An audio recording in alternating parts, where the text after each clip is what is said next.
Hello and welcome to my Yu-Gi-Oh channel. With the introduction of the brand new series of the anime Yu-Gi-Oh! Go Rush, we've had a brand new slew of cards which have been introduced and I'll be discussing these. Vortex Shooter is a light attribute galaxy type level 4 with 1400 attack and 1000 defense. A galactic warrior that attacks by throwing saucers. It's decent for a level 4 considering that the attack and defense are quite balanced. 1500 tends to be the cap on level 4 monsters, so it's just slightly under that. Giant Bulge is a light attribute galaxy type level 4 with 1300 attack and 1300 defense. A space weapon that has a similar structure to the Spiral Galaxy. It attacks with its tentacles that it can move at will. This one has a balance of attack and defense, and again, like I was saying, 1500 is the cap for level 4 monsters, so it's decent. Interstellium is a light attribute galaxy type level 1 with 1000 attack and 0 defense. A slime made out of interstellar matter gas. It has a faint lime scent. Sometimes you do get these weird level 1 monsters that have a decent stat lineup in terms of their attacks, and this is just another example. It looks nice in its appearance, but would I consider running it? Probably not. Tamabot is an earth attribute machine type level 1 with 200 attack and 0 defense. A Tamabot that just happened to be summoned. As soon as it appears, it's time for a fight. This is a weaker example of a level 1 monster, and it's mostly just used for tribute fodder. It says here as part of the notes, Tama is short for tamago/egg, and the first sentence uses tama tama, which as an adverb means casually or by chance. Tribute Lock is a normal trap card with the requirement when your opponent normal summons a level 5 or higher monster while your life points are lower than your opponent's. The effect is to change that monster to face down defense position. The idea of this is similar to a Book of Moon, but it does rely on your life points to be lower than your opponent's, and it can only be when your opponent normal summons a level 5 or higher monster. It can't respond to special summons or normal summons of anything lower than that level 5 requirement. As part of the notes, it does say advance is the direct translation, but in Yu-Gi-Oh terms, advanced summon is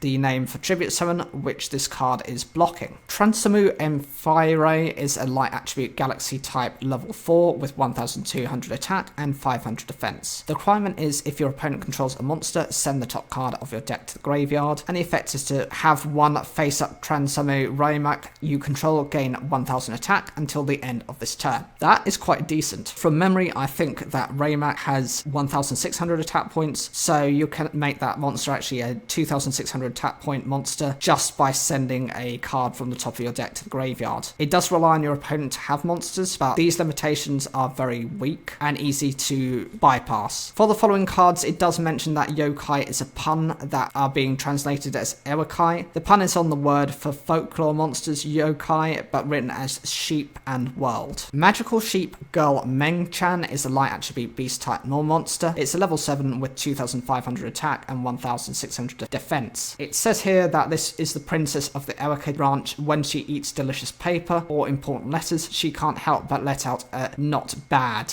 It's a pun style of effect. It's a normal monster, and I'm imagining this is the boss monster for that archetype. Its stat lineup meets the requirements of level 7 monsters, so I'm not going to complain there, and depending on the support, it might be decent. Meet and Greed is a spell card with the requirement send 2 cards from your hand to the graveyard, and the effect is to choose one face-up normal monster. It must be a beast type you control. For the rest of this turn, that monster can make up to 3 attacks on monsters. Then if you control a face-up Magical Sheep Girl Meeeg-Chan, you can have all face-up effect monsters your opponent controls lose 500 attack until the end of this turn. So it's quite a steep cost. You're having to send 2 cards from the hand to the graveyard alongside this, so you are minusing 3 cards. You have to choose a face-up normal monster, which the previous one is, and for the rest of the turn it can make up to 3 attacks. Considering with rush stalls you can only have up to 3 monsters on the field, it can then go into all of your opponent's monsters. It does have the benefit, if you do specifically go for that Magical Sheep Girl, to be able to have any effect monster lose 500 attack points, but it is dependent on them first being effect monsters, second being face up, because if they're not, you can't tell and this effect can't be applied. Ewakai Night Mutton is a dark beast normal monster. It's a level 4 with 1500 attack and 100 defense. A shy lamb of the Ewakai ranch, it's always quietly in a corner. This is like the black sheep of the bunch. For its stat lineup, again, level 4, 1500, that tends to be the cap, so it meets those requirements. It is quite an unusual combination, a dark attribute beast type. I don't think we have too many examples of that. Ewakai Ground Mutton is an earth attribute beast type normal monster. It's a level 1 with 0 attack and 1500 defense. A new face around the Ewakai Ewakai Ranch, it refuses to work much like dirt. It's okay in terms of it being a defensive version. It means it will protect you against level 4 monsters that do cap at the 1500 mark, but other than protection and for tributes, it's not that useful. It's not offensive enough. As part of the notes, it says one of the Takeda Shingan's famous Furu Kazan strategy was Ugu Kazuru Kotoyama no Gotoshi, meaning unmovable like a mountain. In modern times, people changed the Oguku move part of the phrase into Hataru to work into the phrase Hatara Kazuru Kotoyama no Gotoshi, meaning not working like a mountain, to refer to NEETs. Those are not in employment, education, or training. Those are people who are basically on benefits. This flavor text further changes the mountain part of the phrase into dirt, probably because of this card's attribute being the earth attribute. Ewakai, a Pyro Wall, is a fire attribute beast type normal monster. It's a level 4 with 1400 attack and 800 defense. A senior of the Ewakai Ranch, its hot-blooded coaching makes those around it avoid it like smoke. Note,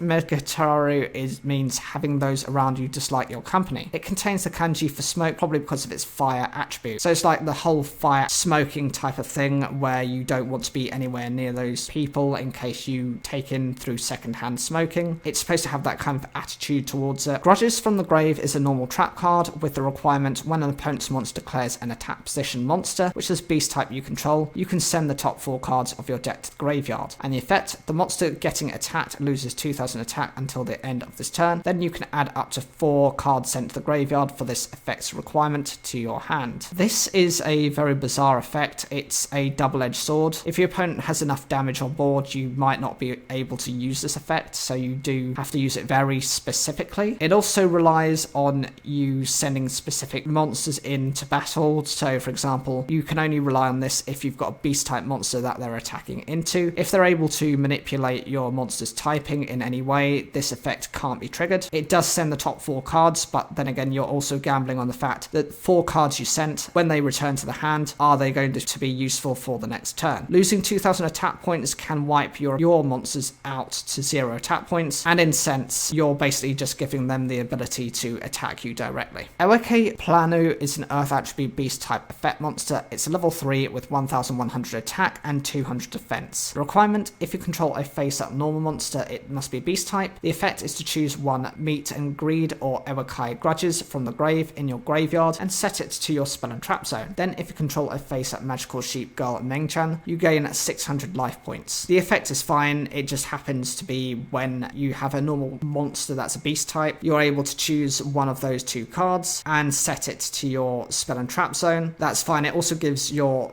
other monster the 600 life points if you just have that boss monster on the field. And the final card is Crisis at the Sacred Tower. This is a normal trap card with the requirement when your opponent normal summons a monster, it must be a level 7 or higher. The effect is to choose 1 face-up effect monster level 8 or lower your opponent controls and change it to face-down defense position. This is fine. It's a Book of Moon effect, but it has multiple forms of disadvantage. If your opponent normal summons anything below level 7, then it can't activate. It can only rely on high level monsters. The effect can only be working on level 8 or lower monsters, so if your opponent summons into a level 9 or a maximum monster, which tend to be level 10, this effect won't work on them. It also relies, if you are going to be in that case, and your opponent has to have other monsters to be able to trigger off this effect and to gain that benefit. Overall, this kind of archetypes and the types of support that we've received in this section don't look too bad. I do think this archetype can't be slept on. I think the beasts are actually a good way to go, and it's a nice introduction for players to understand a relatively simple way of playing. My only concern is this might be classified as a bit too simplistic and might not be viable for that much longer. I'd love to hear what you guys think of this, and any comments I'd love to see. Make sure also to click into the end screen to watch another video